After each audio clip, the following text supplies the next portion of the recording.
So what are we talking about today, babe? I have no idea. Now, do you know what we should do, babe? This is what I think. I think we should have a talk and we just get the good parts in. So as if we've just come into a conversation. Okay. Like how it would be like, you know, in Netflix, right? It's in a black screen and then they start talking and then the next frame is us just talking. So I'll take the gold from whatever we got to do and then just go from there. Okay. Yeah? Mm. You excited about this, babe? Yeah. Yeah? Mm. So is there anything you want to talk about? Unfortunately, I don't really have a topic in mind. I mean, you had so much to talk about yesterday. Well, yeah, because that was personal to me. Alright, so are we making this personal or are we just making it more of a type of where we just discuss things? Well, it can be both. Okay. Okay.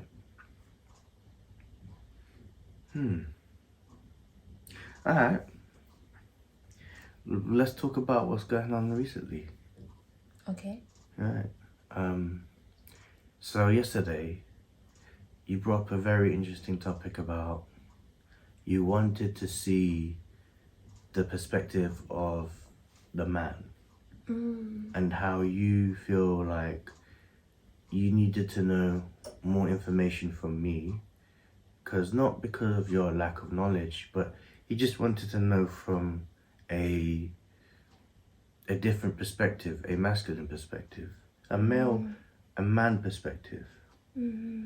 So do you feel like you've learned, so that I can give context to, let's give context to the audience. What was that you asked me yesterday? Basically, a lot of the questions that I asked were my attempt to undo a lot of programming on how I see men. And on a conscious level, I know that not all men are the same. I recognize that things like men ain't shit is toxic.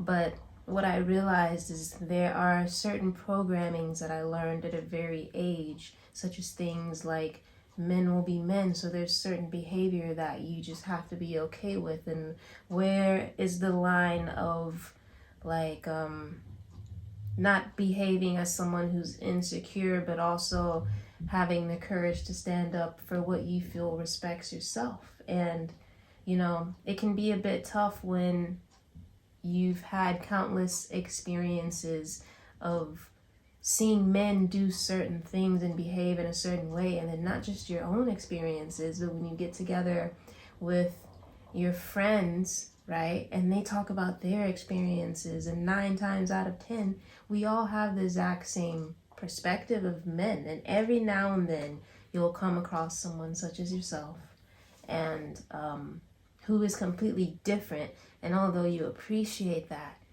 it can be a bit hard sometimes to adjust to letting who you are be the norm. Does that make sense? Yeah, that makes sense. The question I was going to ask you, Saige, was when you initially think of the phrasing of men ain't shit or men are trash, where does that stem from in your opinion?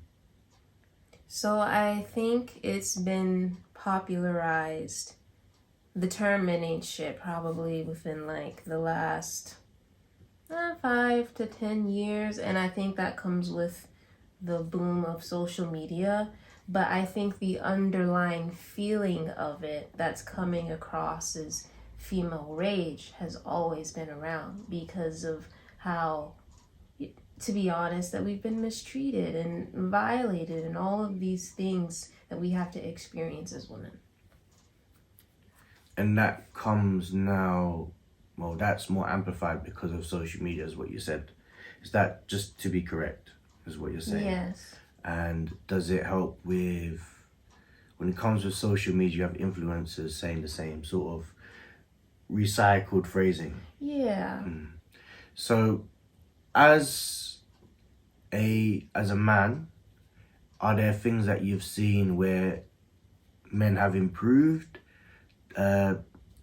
in regarding this phrasing, in terms of like, have you seen a change with a man's behavior, or have you seen, for example, on social media, where women in general are are still using that as a, let's call it a petrol bomb for, you know, their anger, you know, their frustrations towards men that might still be mistreating them.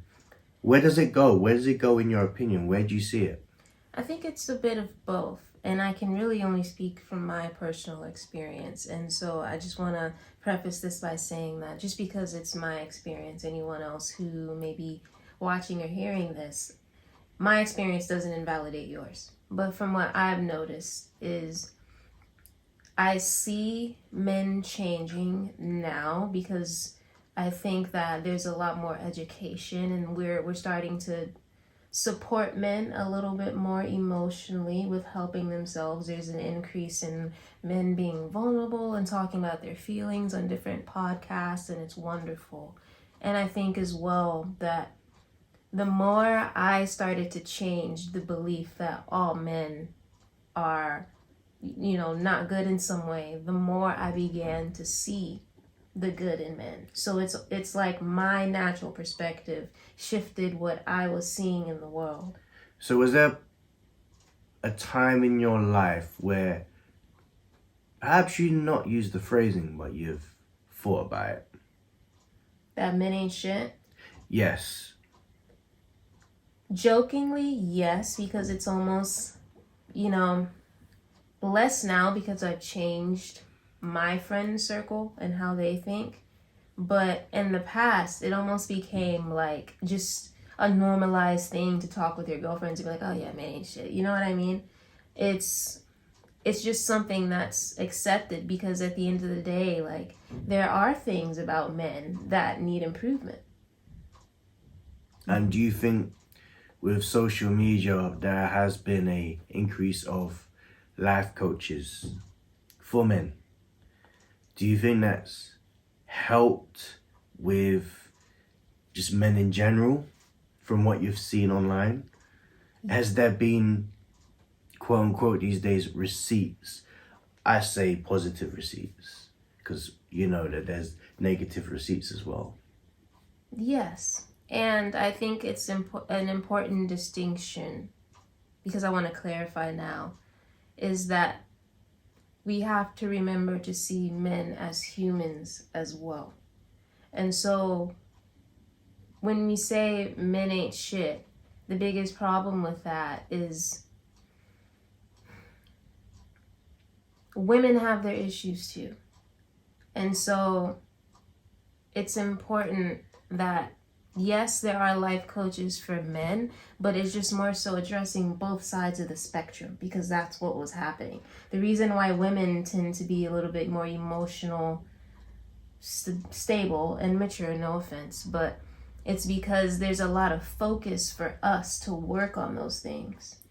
I get that. I think with me, I don't necessarily target men as like in my audience. And most of my audience, as you know, is predominantly women, but my messages have always been the same, as you know. When it comes to dealing with situations about accountability, self-love, self-respect, and wherever that's from both sides, whether it's man or woman, I think it's just important for me to say that, yes, do I want men to improve and have the tag of men ain't shit or men are trash to be removed? Yes, but I think it goes as far as both spectrums of both genders, because I think it's important that we have to hold all of us as beings, as human beings, accountable. Whether something isn't right, we have to check whether you're a man or a woman. But from my experiences, I believe that I've seen enough good life coaches as well as bad life coaches. But at the end of the day, the essence that I just want to see is self-improvement, you know. And even though that people might be misled to certain gurus, I just say, just keep looking, speak to your community, speak to your fellow man, speak to your fellow women, and we learn together. This is a year of collaboration. This is a year of learning together. This is a year of building something, you know. I believe that we can both we can both learn. Doesn't matter if it's man or woman, or men, or women. Us as a human race can learn together if we're willing to sit down and actually talk about issues and not react and actually be proactive while we're talking. What do you think about what I just said? Yeah, I 100% agree with you, and I just wanted to add on to that. I think it's important that what we're doing here is just being examples for the people that can relate to us. And if that just so happens to be that because I'm a woman and you're a woman, that lets you to relate to me more, then that's beautiful. Same thing if a man sees you and that man can relate to you because you're a man. And I also believe that it's one of the reasons why it's so important that you're branching out outside of tarot, because that allows you to, again, set yourself in a position to be an example for men and women. Because let's be honest, mostly women watch tarot, which is beautiful. But I also think that there are other areas that you could be so very, just a blessing for a lot of humans everywhere outside of tarot. You see what I'm saying? So that's all I wanted to add to what you were saying, and that you really are someone that needs to be seen. The one thing I've learned about you, Saige, is your ability to make things so comfortable holding space. And that's something that I'm going to bring forward when it comes to guests, when it comes to just general interactions with people, or it could just be a homie that wants to sit down with me and actually want to talk. Because problem is these days, you know, it's been there for a long time, that men can't seem to sit down and talk about their feelings. Why do you think that is? It's just the general stigma of the old ideas of if you are vulnerable, you are seen as weak. Or, you know, we've been told in a culture, not about race, but genuine culture, that, you know, we have to have a stiff upper lip, you know, being able just to hold it down. Mm. You know, there's a big increase of male self-deletion, you know, over recent years. And that's because of their inability to actually speak out about their problems. Mm. So for me, it's really important for men to actually speak to other men, or men to actually speak to people, and or women in general as well, a voice. It's important for you guys to just have anything that's you're holding in, to just to speak to someone for support.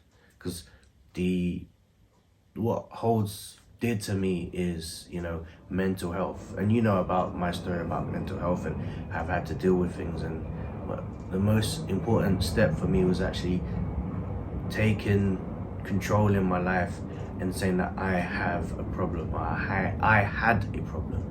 But that starts with speaking up to another person, that being a man or a woman. Right. I just say that, you know, I really appreciate you, because you just are bringing light towards me, and how, you know, you've shone that, and you've said to me, you're like, baby, you're more than a tarot reader. You know, you're a life coach. You're a motivational speaker. People when you talk, people listen, and I'm just mirroring what you're saying. That you are exactly the same. You know, you're more than just light code language speaker. Is that what you're saying? Yeah. All right. Apologies. I'm not the best at like these technical terms, but you know, you have a multitude, and you're multifaceted when it comes to bringing messages. And I don't want you to feel like you're limited to, in fact, that you're multi-skilled in many ways. Yeah, and I appreciate you for that. And as we've said before, What? Nothing. Just got a little lost for a second. But I know, that's right. As we've said before, our relationship is a relationship of mirrors. Yes. There are no blind spots with us. Everything is on full display, because at every angle there is a reflection of some part of me and some part of you. and it's a truly beautiful thing. And I feel like at the same time, even though we're mirrors, we also represent polarities. In the example you just gave, I feel like in the beginning I was telling you, like, babe, you're so much more than just this one aspect of you. I see so many sides of you. And then for me personally, and you can correct me if it might be different, but I feel like I have so many different interests, and I jump around from different things that it's hard for me to kind of just hone in and like be known for something. You know what I mean? So I think we learn. It's like we fill the spaces on the holes we leave in our spaces, and we essentially are in unison the moment. For example, you've taught me, you know, it's okay to think emotionally and think with your heart. And most of my best decisions have been on my gut feeling, my intuition, on some things that I love. You know, sometimes one of my biggest problems is thinking way too rationally, and that sort of limited me. And then you were just like, baby, what about you? What does your heart say? And I'm like, okay, my heart says that I want to be doing this decision. And when I did that, bada bing, bada boom. You know? But yeah, I think we'll end this chapter right now. And if anybody's interested, we are going to continue doing more segments on Spirit Cartel TV. Is there anything you want to add? sorry. No, just gratitude. Thank you for your time, your support, and your love, and it really goes a long way. I go by the name of Paul, aka the Sorcerer. I'm Saige the Dragon. And this is Spirit Cartel TV. Ciao for now.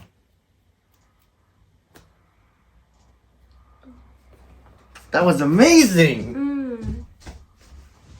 I didn't record it! You didn't record it. Not at all.